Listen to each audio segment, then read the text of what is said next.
Nakararaming Pilipino nagsabing dapat lang mapanagot si dating Pangulong Rodrigo Duterte sa umano'y extrajudicial killing sa ilalim ng kanyang war on drugs. Batay ito sa resulta ng pag-aaral na isinagawa ng social weather stations. Si Harley Valbuena sa sentro ng balita. Mahigit kalahati ng mga Pilipino ang pabor na panagutin si dating Pangulong Rodrigo Duterte sa madugong war on drugs.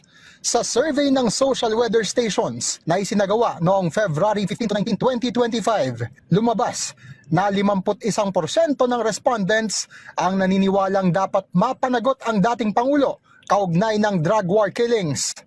25% ang disagreed o hindi sang-ayon, habang 14% ang undecided. Sa Metro Manila, 45% ang pabor na mapanagot ang dating Pangulo. Pinakamataas naman ang agree percentage sa Visayas na naitala sa 62%, 60% sa Northern Luzon, 49% sa Balance Luzon, 48% sa Central Luzon at 44% sa Southern Luzon.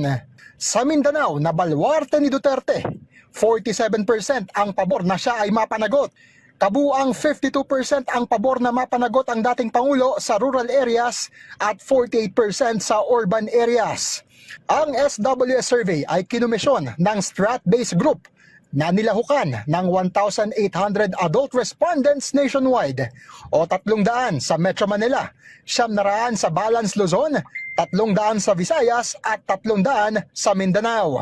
Naniniwala naman ang isang ICC-accredited lawyer na dahil mas nakararaming Pilipino ang pabor na maparusahan ng dating Pangulo, mas mapalalakas pa nito ang loob ng mga pamilya ng EJK victims.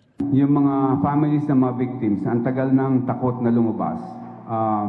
Ngayon, mas malaki yung chance na lalabas sila at magpa-participate sila. No? Ayon pa kay Attorney Butuyan, may proseso kung saan maaaring voluntaryong mag-apply ang mga pamilya ng mga biktima para maging testigo sa kaso ni Duterte sa ICC. Sa opisyal na datos, nasa mahigit 6,000 drug suspects ang napatay sa drug war operation sa Duterte administration mula 2016 hanggang 2022. Gayunman, iginigit ng human rights organizations na maaaring umabot pa ito sa 30,000 dahil sa mga unreported na pamamaslang. Si Duterte ay kasalukuyan ng nasa kustodiya ng International Criminal Court sa The Hague, Netherlands, kaugnay ng kasong crimes against humanity. Kapag hinatulang guilty, maaari siyang masintensyahan ng hanggang 30 taong pagkabilanggo.